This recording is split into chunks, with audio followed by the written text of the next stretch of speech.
Straw Hut Media. I will confidently say, no, I will not.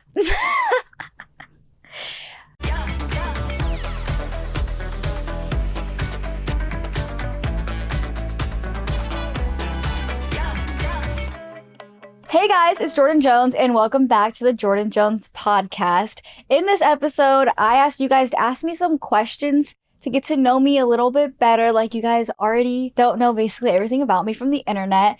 I'm also going to let you guys know what happened to my Lamborghini. Everyone is asking me for like the past 3 or 4 months. So I'm finally going to give you guys a long-awaited story time on that. So if you want to hear all about me and that story time, make sure to stick around. And Matcha is here today. So Matcha Cam is back in action as requested. Let me know if you guys think she's bigger, because even my producer was like, she's bigger. So you guys will see her basically right now. Cue Matcha.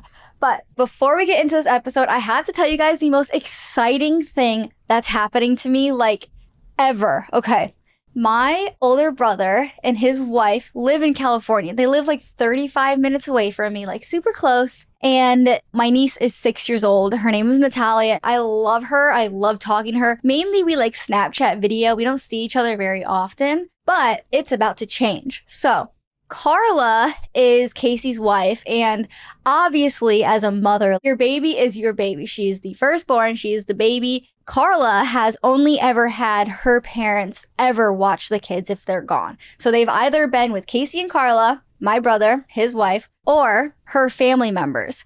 So I texted my older brother because she's on spring break this week, her first spring break ever. What do you think about me asking Carla about Natalia sleeping over? And he was like, up to her.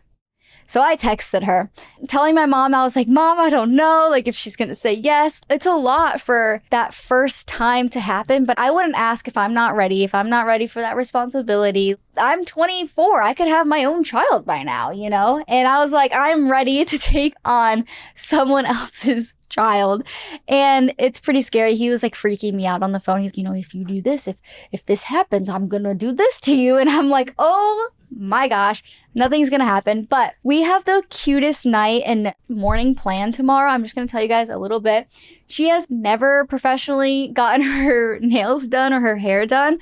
We have hair appointments, we have blowouts and styling, and then we're getting our nails done together. And tonight we're gonna make cookies and order in some food and watch a movie and make TikToks and do whatever else she wants to do. But she's so excited to see my cat. She packed a whole suitcase for this one night. She's so excited. So I'm excited. Let's just get right into my questions. How do you take such good photos and know what outfit and location to choose? Okay, I think I used to be so much better at this, and now I'm more of, wherever I am, whatever I'm doing, whatever I decide to wear. I feel like I used to plan things out more, and that's when I was doing better on social media and doing better on Instagram. You find new people when you're doing certain things. If you're sticking to one thing, you have like one core audience. If you switch it up or you're changing your style and you are doing trends that are in, everyone else who like sees them will see you doing it too. So there's a lot of factors that can go into this, and it's honestly pretty hard to keep up with. I'm not even gonna lie, especially like the trends thing, because we all used to be wearing skinny jeans and now we're all wearing the biggest, baggiest, low-rise jeans. My mom will even be like, are you wearing like your boyfriend's pants? That would be extreme. They would be like 3 feet too long on the bottom. But I would say number one is, again, following the trends, because that will get eyes on you and you'll be like popular. You'll one of the it girls. And that is just a way to stay on top. And it is being different because obviously you can still like throw in your own twists. But that is just what you have to do these days. You have to kind of be trendy to know where to go and know how to dress. That is like step one. You just gotta be trendy and keep up with the trends. And then with knowing how to like take photos, my best tip. Say like my mom normally takes my photos. So I have her like stand where I'm going to be standing and I hold the phone exactly where I want it. We like switch real quick and I run over and I get my favorite shot. So mainly her holding the phone like chest level, keeping the phone as vertical as possible. You don't want it to lean or curve or go diagonal in any way. Especially you don't want to tip down because then you'll look short. But if anything, you can tip up and put the bottom of your phone forward. And that's how you can look a little taller. Another little tip that everyone is doing nowadays is using digital cameras. Film cameras were a little bit like last year, even though I think they're still really cool. But just a lot of girls nowadays are using their G7Xs with flash. I also have like the similar one that's Sony, and that is just really doing well. I have not done that since I was 18 years old. I always would use my digital camera, but I just don't bring it anymore. But again, that is very trendy. That's in. And that's like the main tips of like how to take photos. I guess like location, it kind of varies between like day and night because if it's nighttime and you are using flash on your digital camera, it kind of doesn't matter what's in the background. I love street pictures. I love outside pictures, but I also love mirror selfies. I honestly love taking my pictures a lot. But other than that, like solid backgrounds, it's just that I feel like you can get creative on and that you can do your own twist on it. Take photos where you want to take them and what you find inspirational and creative. And those are my best photography and Instagram tips. What was your favorite dance from AUDC? So this question kind of goes back years and years, but the one dance that always sticks out to me is my hip hop solo. I think this week I had won the challenge, so I won the solo, and it happened to be hip hop. I was so excited to get hip hop as my solo because I could really showcase my favorite style of dance and my strong suit. Like one of the judges was like super into hip hop as well, and he was my favorite and I was, I think, his favorite because he would always say that, but you know, they probably said that to everybody, but he made me really think I was his favorite because he always gave me the fingers like, yes. I think his name was Richie Squirrel. Yeah, I got a hip hop solo. Honestly, it was so fun. It was like an old school hip hop and the choreographer was so cool. I just remember like being able to be on this show and having so many different choreographers who were like professional and who had done tours and all these other celebrities. It was just like so shocking to have that access. So that was my favorite dance. Next question is, what mascara do you use? This episode is definitely all over the place, but these are just all the questions, you guys. My mascara is a tube mascara. It is not waterproof. I think it's so much more healthy for my lashes because at night, I literally just take water and I softly rub my eyes and all of these fibers come off and nothing like smudges down here. It's smudge proof. So it's all these fibers that you can basically pull off like gently. I just find that it lasts super long. Even if you cry, you'll have just a fiber or two. It's not smudgy black under eyes all crazy. So I think that it is the best mascara. Other than, I do love the Monsieur Big, I believe it's called. That's a good one. I have a lot of other ones like Too Faced, all their mascaras, like obviously Better Than Sex, waterproof. Those are the ones I always keep in my makeup bag. And those are the ones that when I'm traveling or when I'm going to the boyfriend's, that's my bag mascara, my weekend mascara. I'll have a lot of mascaras. If it rains, I probably don't do my makeup when I know it's raining. That would be bad. Matcha, can you come over here? You are being very crazy cat today. What are the 3 most important things to know about you? How about I go off of emotions? I would say the thing that makes me happiest, honestly, is surprising me. I'm thinking of like my boyfriend, obviously, because I don't know, not a lot of other people like try to make other people happy nowadays. 2 or 3 people that are spreading happiness is just sad. But I guess I'm gonna have to go the gift giving route with this one. When I get like Starbucks delivered to my door, Chick-fil-A, or flowers, I would say that that is how to make me overly happy and just like cry. Happy cry. That's how to get me to happy cry. It's the things that I like to do for other people. And so when it happens to me, I just think that it's so nice. And then number 2, I think that what's most important to me is feeling safe and secure, knowing that I have people around me that will do anything for me or will help me out and be there for me. That is what's most important at the end of the day. Because again, you want what you give, you treat others how you want to be treated. And that's like another big thing. I would do anything for the people around me. I mean, I would do anything for anybody, but I think that that's like most important to me at the end of the day. And then number 3, family. At number 3, no, I'm just kidding. I think that those 3 things are the most important. They're all number 1. They're all equal. So safe and secure, little surprises that make me feel special and seen and appreciated, and my family. That is like so solid to me. No takes backsies. Someone asked, what is your morning and night routine? I would say my morning routine is being woken up by my cat nowadays. It's so cute. She's on clockwork. It is between 7:30 and 7:40 every single day. My alarm goes off at 8:30 most days, which it has just been earlier now because she started to wake me up earlier. It'll either be pawing at me.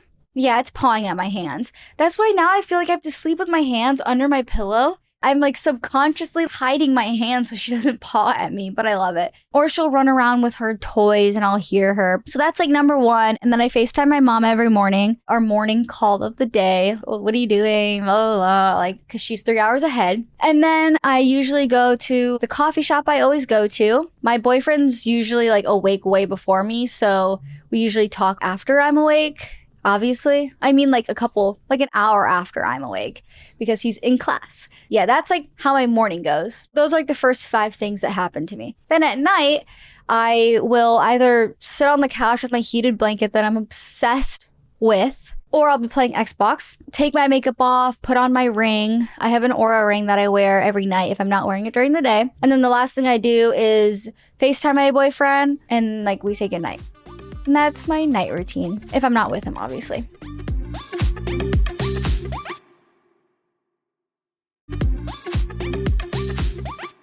This is the last question, the long-awaited question. How is your Lamborghini doing? Well, you guys, let's get right into the story time. So, I loved my Aventador. I had an Aventador Roadster. It was matte black, and I got it on March 12th, I believe, March 13th of 2022.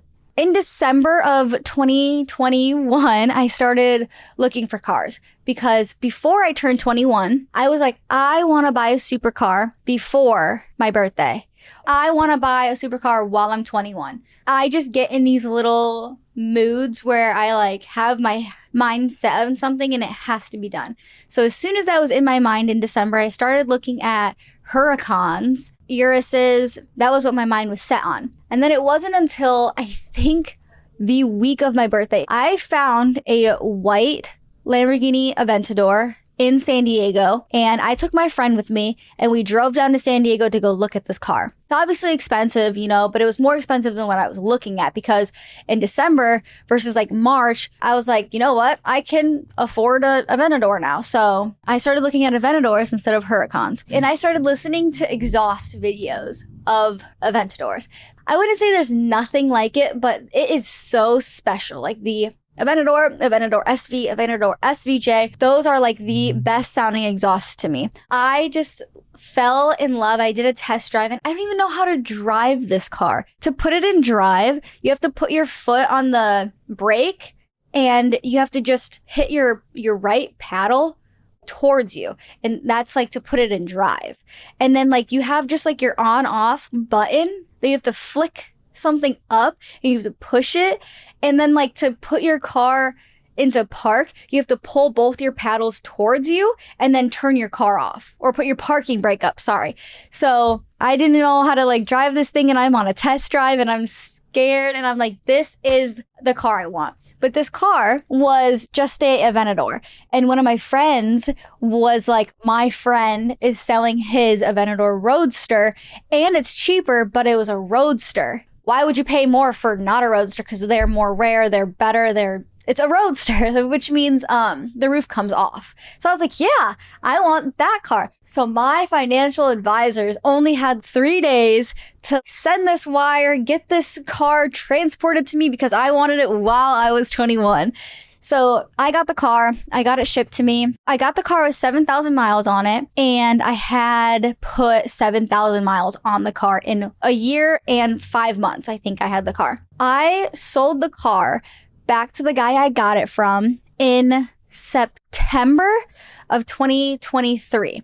So I haven't had the car for a long time. It's been 6 months now. It's been almost 7 months, and I don't miss it. I don't miss it. One day I will get another supercar, but I am shopping for something now that is like so cool. So that's really exciting. But let me tell you guys the reasons why I sold the car back. Number one, I had a extremely modified Lamborghini Aventador. It had an exhaust. It had a built-in K40 system, which if a cop lasers you, it breaks the radar and they can't get you.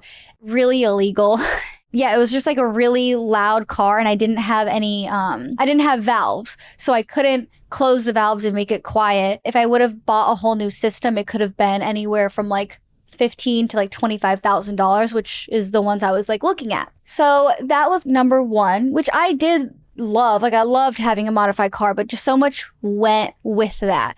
And the first thing was I had the car taken to a like aftermarket place, basically an exotic car shop, which specialized in Lamborghinis. It was called AGX in Van Nuys, I believe. And so they did one of my services. Like I had to get the car serviced for my 10K miles basically right after I got the car because I had gone on a rally. And so your 10K service is like $8,000 when you go to an aftermarket shop, a specialty shop. It's not like a Lamborghini dealership. So my first service was $8,000 on the car. And this was a 2015 Lamborghini. On those cars, the clutch and the transmission can basically go out at any time. Most of the 2015s had already had problems. Like my friends were telling me, oh yeah, this guy had this problem. You better watch out. And I had also had to replace the battery in the car. So that thankfully wasn't as expensive. It was $3,400 or something,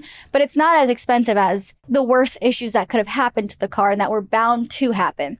So then the next service rolls around, and by that point, my car was fully broken. The battery that was swapped into it did not work, and it was sitting at my boyfriend's house. It could not move, it could not turn on, and I had a Lamborghini dealership put my car on a flatbed, and they took it to a Lamborghini dealership for my second yearly service that I had to pay for. And that one, I think I was quoted $13,000, but I didn't do one of the things. So it was maybe $9,000 for that last service. And then after that one where I had put, aside from the car payment, aside from the first service and the second service and the battery that had already happened, everyone was telling me you should maybe look into selling the car. And especially like my boyfriend was helping me out with this because he knows so much more about cars than I do. I had reached out to the guy I got it from. He was like, I will buy it back from you. It took a week to like figure out, and that car was gone. And I'm so lucky. I drove that car hard. You guys don't understand. I drove that car really hard. Things were probably about to happen, and I got out of it. That is not like the nicest thing to do if you're not planning on keeping a car. And I don't think I will ever drive a car that hard ever again in my life. But yeah, I'm definitely lucky that I got out of that car. I didn't lose almost any money on the car. Also adding in the factor of the money I had spent on it. I got out of it in a really good time. I bet the transmission has completely itself, and I don't have my Lamborghini anymore. And when I do get a new car, it will not be a 2015. It will be like at least a 2022, unless I want like an older car. But you know, older cars do come with more issues, but they're kind of cooler. So yeah, that's the story on where my Aventador is. I don't miss it, but I definitely like driving supercars. I mean, who wouldn't? Who doesn't? So